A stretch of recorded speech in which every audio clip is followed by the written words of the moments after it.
My name is Harley Patterson, and I will be discussing some elements of content area literacy.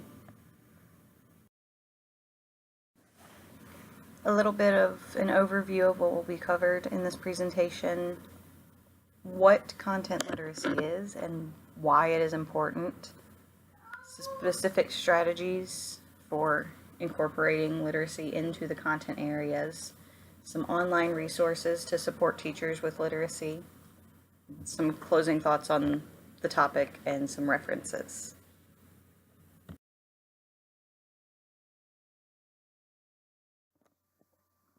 According to our text, content area literacy is, simply put, the combination of reading and writing within the content area. It's the use of texts to support what students are learning in the classroom. We need to support content area literacy for many reasons, the biggest of which is that reading and writing are tools that students use to learn new material.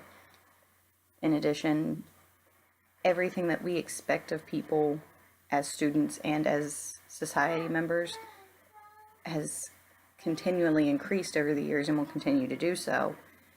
And no one is better to teach content area reading and writing than the teachers who are experts in that content. Now we're going to look at some specific strategies that can be used by teachers of all content areas to incorporate content area literacy into their classrooms. One of the easiest ways to incorporate literacy is by doing quick writes in the classroom. They're very short writing assignments. They can be used to help preview content, establish connections between what the students know and what they're doing, or even have the students self-assess how well they've learned what's been covered. I personally use them to help students make connections with what we're reading, help them understand that it's not isolated to this one story. It's something that covers all sorts of genres, all sorts of areas of study. But in other contents, they can also be used to get an understanding of what students know or what they have then learned once they've covered a new unit of study.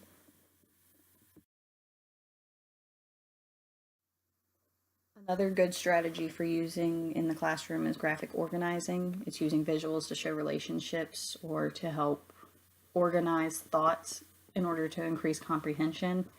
Students can organize their thoughts as they read. They can organize them after they've read to help summarize what was in the reading. There are so many options out there. They can be used to measure pros and cons. They can be used to summarize. They can be used to look at cause and effect. They can be used in all sorts of settings for all sorts of content, and they're fairly low prep assignments, and they're very easy for students to do without feeling overwhelmed by the material that they're looking at.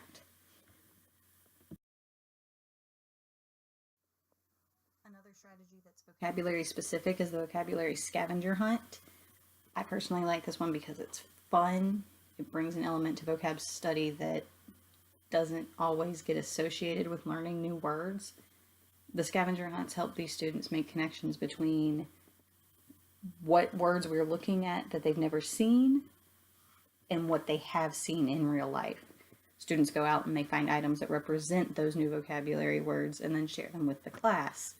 Something that could take 2 or 3 days. That way they have time to go out and find the items and then bring them back and discuss this is how it represents the new word.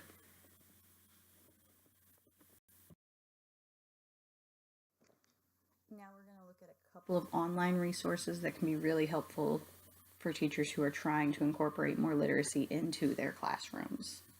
The first online resource I thought would be very important to include is Read, Write, Think. This website has so many lesson plans available for teachers, and it provides them with the resources to incorporate reading and writing assignments that correlate with the content standards, which is a very big stressor for a lot of teachers. It can be very overwhelming when there are so many resources to pull from to figure out, well, what can I do with all of these resources that I have found? How do I narrow them down?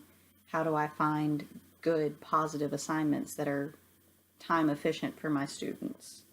Read, Write, Think makes that much easier on teachers because it's all in one centralized location.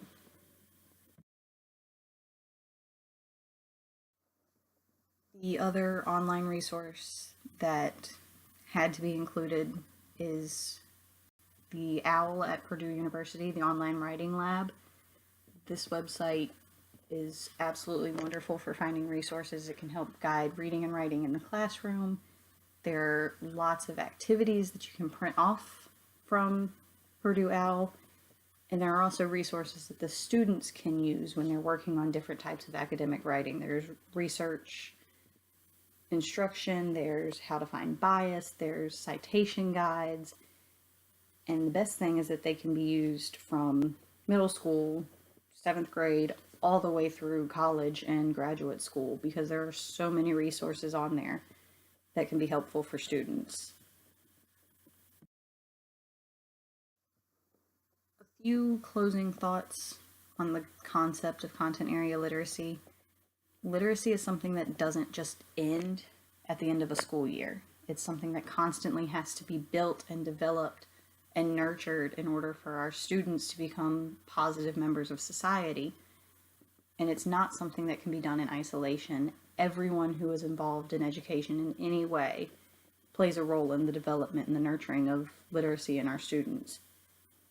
If everyone involved uses the resources available to develop skills in their content specific area, those skills can then be transferred to other areas and help students be even more successful in their endeavor to become more literate.